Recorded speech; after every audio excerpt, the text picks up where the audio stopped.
وَلِيَعْلَمَ اللَّهُ، تاکہ اللہ تعالیٰ یہ بات اچھی طرح سے جانچ پرکھ لے اور تمہیں بھی دکھا دے، الَّذِينَ مِنْكُمْ، الَّذِينَ آمَنُوا، کہ سچے ایمان والے کون ہیں، وَيَتَّخِذَ مِنْكُمْ شُهَدَاءَ، اور تم میں سے کچھ لوگوں کو شہادت کے درجے پہ فائز کر دے، وہ لوگ جو شہادہ علی الناس، دین کی گواہی دینے والے، دین کو قائم کرنے والے، دین کو نافذ کرنے والے ہیں، اور اس کام میں چلتے چلتے جان تک نچھاور کرنے والے ہیں، اللہ تعالیٰ ان کا بھی یہ مقام واضح کر دے۔ اہل ایمان کون ہے، اہل شہادت کون ہے؟ واللہ لا يحب الظالمین، اور اللہ تعالیٰ ظلم کرنے والوں سے محبت نہیں فرماتے۔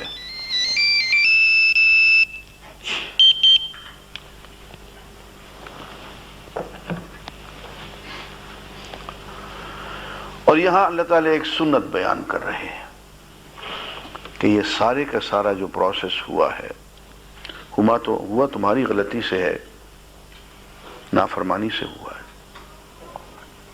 لیکن یہ اللہ کا ایک نظام ہے۔ وَلِيُمَحِّصَ اللَّهُ الَّذِينَ آمَنُوا وَيَمْحَقَ الْكَافِرِينَ، اس میں دو مقصد ہیں۔ پہلا مقصد وَلِيُمَحِّصَ اللَّهُ الَّذِينَ آمَنُوا، تاکہ اللہ تعالیٰ اہل ایمان کو پاک کر دے، ان کی اخلاقی کمزوریاں دور کر دے، ان کو میل کچیل سے صاف کر دے، اور باطل ان سے دور کر دے۔ وَيَمْحَقَ الْكَافِرِينَ، اور کافرین کے لیے ہلاکت کا فیصلہ فرما دے، ان کو ہلاک کر دے۔ یہ جو بچ کے بھاگ گئے ہیں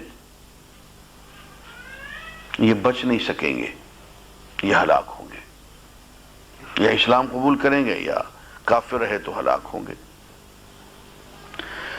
عزیزان گرامی، اللہ تعالیٰ کی ایک سنت ہے، اس کو ذرا دھیان سے سمجھ لیں۔ باطل، کفر، ظلم کبھی اپنے طور پہ باقی نہیں رہ سکتا۔ یعنی باطل اگر صرف خالی ننگا ہو کے باطل کی شکل میں میدان میں آ جائے تو اس کا وجود ختم ہو جاتا ہے، باقی نہیں رہتا۔ کفر یا ظلم وہ اس وقت تک باقی رہتا ہے جب وہ کسی حد تک حق کا سہارا لیتا ہے، حق کو آگے آگے رکھتا ہے، اپنے آپ کو شوگر کوٹ کرتا ہے، حق کا وہ ایک ردہ اپنے اوپر چڑھا لیتا ہے، حق کا لباس پہن لیتا ہے، حق کا چہرہ بنا لیتا ہے، اندر سے باطل ہوتا ہے۔ فرمایا اس وقت تک تو باطل باقی رہتا ہے جب تک کہ وہ حق کا سہارا لیے رکھتا ہے، اور جب حق کا سہارا اس سے علیحدہ ہو جاتا ہے وہ اللہ تعالیٰ اس کو باقی نہیں رہنے دیتے، اس کو ملیا میٹ کر دیتے۔ اس لیے کہ اللہ تعالیٰ نے یہ پوری کائنات اور یہ پوری دنیا جو ہے بالحق بنائی ہے، اس کی بنیاد میں حق ہے، باطل نہیں ہے۔ دنیا جب بھی قائم رہے گی تو حق کی بنیاد پہ قائم رہے گی، اور باطل بھی قائم رہے گا تو حق کا سہارا لے کے قائم رہے گا۔ اور اگر کہیں ایسا موقع آ جائے کہ اللہ تعالیٰ باطل کو حق سے بالکل جدا کر دیں تو باطل باقی نہیں رہتا، ختم ہو جاتا، اس کا وجود ملیا میٹ ہو جاتا ہے۔ فرمایا یہاں ہم یہ کر رہے ہیں کہ اب تم سے باطل کو بالکل ہم علیحدہ کرنے لگے، وَيَمْحَقَ الْكَافِرِينَ، تاکہ ہم اس کو ملیا میٹ کر دیں۔ ام حسبتم ان تدخلوا الجنة ولما يعلم الله الذين جاهدوا منكم ويعلم الصابرين،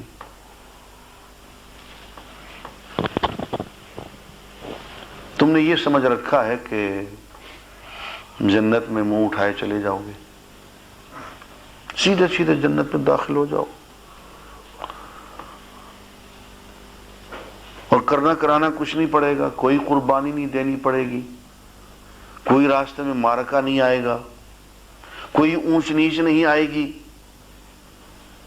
کوئی زخم نہیں آئے گا، کوئی انگلی نہیں ٹوٹے گی، کوئی دانت نہیں ٹوٹے گا، نکسیر بھی نہیں ٹوٹے گی، ہاتھ چمواتے ہوئے پاؤں چمواتے ہوئے تم سیدھے جنت میں جا کے بیٹھ جاؤ گے۔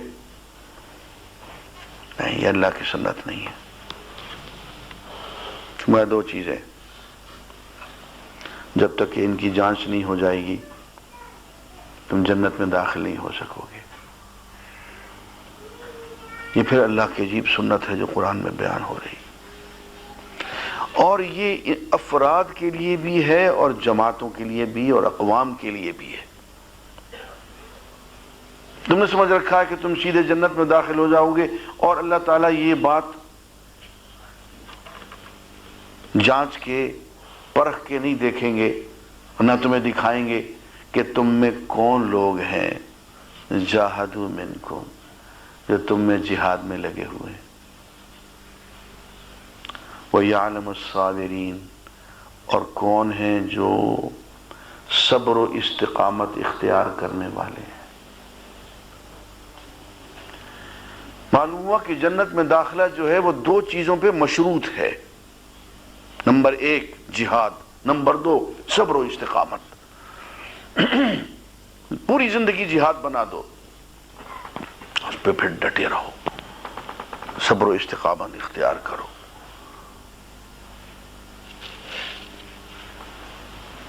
جہاد کیا ہے؟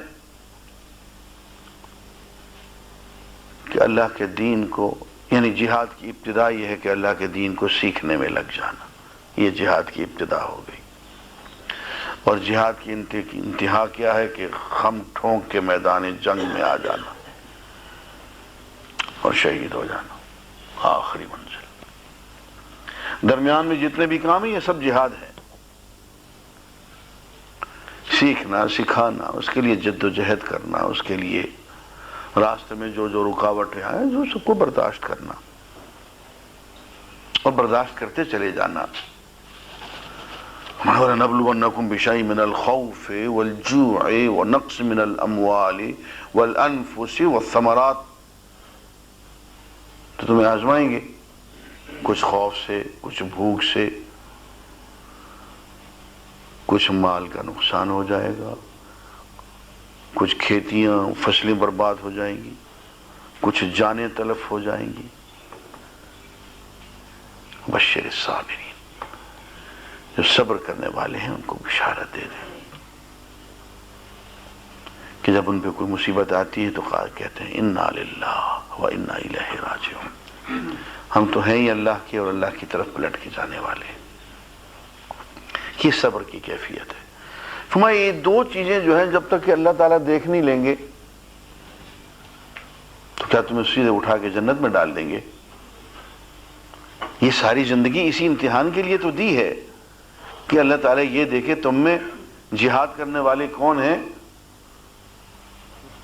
صبر کرنے والے کون ہیں، اور زندگی کو بغیر جہاد کے، ایک ایسے جانوروں کی زندگی ہے وہ گزارنے والے کون ہیں، اور جہاد میں آ کے پیٹھ پھیر کے بھاگ جانے والے کون ہیں، یہ تو اللہ تعالیٰ دیکھیں گے، اور یہ دیکھے بغیر تو جنت میں داخلہ نہیں ہوگا۔ وَلَقَدْ كُنْتُمْ تَمَنَّوْنَ الْمَوْتَ مِنْ قَبْلِ أَنْ تَلْقَوْا، اور کیا ہو گیا تمہیں؟ تم تو بڑی موت کی آرزوئیں اور موت کی تمنائیں کیا کرتے تھے کہ موقع آیا تو اللہ کے راستے میں جانیں دے دیں گے۔ فَقَدْ رَأَيْتُمُوهُ، اب جب موت سامنے آ گئی، وَأَنْتُمْ تَنْظُرُونَ، اور میدان جنگ میں موت کو ناچتا ہوا تم نے دیکھ لیا، تو اب کیا ہو گیا؟ اسی موت کی تو تمنا کیا کرتے تھے، اب آ گئی ہے تو پریشان ہو گئے ہو۔ عزیزان گرامی، صرف اتنی سی بات ہے کہ ہمیں احساس نہیں رہتا ہے کہ مرنا تو ہے ہی، ہر ایک کو مرنا ہے، بس دیکھنا یہ ہے کہ موت کتنی حسین آتی ہے۔ مرنا تو ہر ایک کو ہے۔ لمبی سے لمبی زندگی، کتنی لمبی زندگی ہوگی؟ دنیا میں جو ہے موت کی لذت کو چکھے گا، جب احمد مرسل نہ رہے کون رہے گا؟ جو ذہنی طور پہ جو شخص موت کے لیے تیار نہیں ہے وہ عقل مند انسان نہیں ہے، اس لیے کہ دنیا میں یہ ایک اتنی بڑی حقیقت ہے جسے کافر بھی انکار نہیں کر سکتا۔ موت ہمارے سامنے آتی ہے، روز آتی ہے۔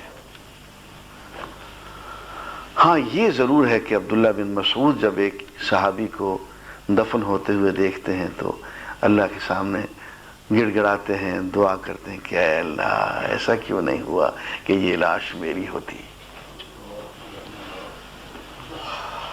غزوہ تبوک میں ذوالبجاوین ایک صحابی تھے، ہاں کیا آدمی تھے۔ ان کا قصہ یہ ہے کہ انہوں نے اسلام قبول کیا تو ان کے چچا نے ان کی جائیداد چھین لی، ان کے جسم کے کپڑے اتار لیے، ان کو بالکل ننگا کر کے الف کا الف کر کے مار مار کے مکے سے نکال دیا، اور یہ بیچارے ننگے جسم کو چمڑے سے پتوں سے ڈھانکتے ہوئے یہ بیچارے مدینہ پہنچے اور حضور کی خدمت میں حاضر ہوئے۔ تو حضور اکرم صلی اللہ علیہ وسلم ان سے اتنا پیار کرتے تھے کہ یہ حضور کے دروازے پہ ہی ہر وقت بیٹھے رہا کرتے تھے اور اونچی آواز سے یہ لا الہ الا اللہ پڑھتے رہتے، اونچی آواز میں ذکر کرتے تھے۔ تو ایک دن سیدنا عمر فاروق نے ان کو ڈانٹ دیا کہ ذوالبجاوین تمہیں احساس نہیں ہے کہ حضور اندر آرام فرما رہے اور تم اونچی آواز سے ذکر کر رہے ہو، تمہیں حضور کے آرام کا کوئی خیال نہیں ہے، اپنے حال میں مست رہتے ہو۔ تو جب حضرت عمر نے ڈانٹ دیا ذوالبجاوین کو تو حضور باہر تشریف لے آئے اور فرمایا کہ عمر بس اس کو نہ ڈانٹا کرو، یہ بہت ستایا ہوا ہے اور یہ بہت قربانی کر کے میرے پاس آیا ہے، یہ جو کرتا ہے کرتا پھرے، ایک اس کو مت ڈانٹا کرو۔ یہ ذوالبجاوین جب غزوہ تبوک میں حضور کے ہمراہ گئے تو ان کو بخار آیا بہت زور کا اور یہ فوت ہو گئے۔ تو ان کو دفن کرنے کے لیے رات کے وقت ان کی تدفین ہوئی تو ان کا جنازہ حضور نے خود پڑھایا اور ان کو بہت پیار کیا مرنے کے بعد، اور آپ نے خود ان کو دفن فرمانے کے لیے قبر پہ تشریف لائے، اور جب ان کو قبر پہ اتارنے لگے تو صحابہ سے کہا دیکھو ادباً الی اخیکم، تمہارا بھائی ہے، اس کو ذرا ادب سے پیار سے محبت سے قبر میں اتارو، ادباً الی اخیکم، دیکھو تمہارا بھائی ہے، بہت ادب سے اس کو قبر میں رکھو۔ تو عبداللہ بن مسعود کہتے ہیں کہ میں رونے لگا اور میرا جی چاہا کہ اے کاش یہ لاش تو میری ہوتی، جس کے بارے میں حضور فرما رہے ہیں ادباً الی اخیکم، اپنے اس بھائی کی لاش کو ادب سے قبر میں اتارو۔ جس کے ادب کا حکم حضور دے رہے ہوں گے صحابہ کو، فرشتے اس کا کیا ادب نہیں کریں گے، اس کا کیا حساب ہوگا اور کس طرح سے وہ بلا حساب جنت میں جائے گا۔ دوستو ایسی موت اللہ سے مانگنی چاہیے، اور یہ موت جو ہے یہی اصل زندگی ہے کبھی جاں اور کبھی تسلیم جاں ہے زندگی، کبھی تو جیتے رہنا زندگی ہوتی ہے اور کبھی اللہ کے حضور جان سپرد کر دینا جو ہے وہ زندگی ہوتی ہے۔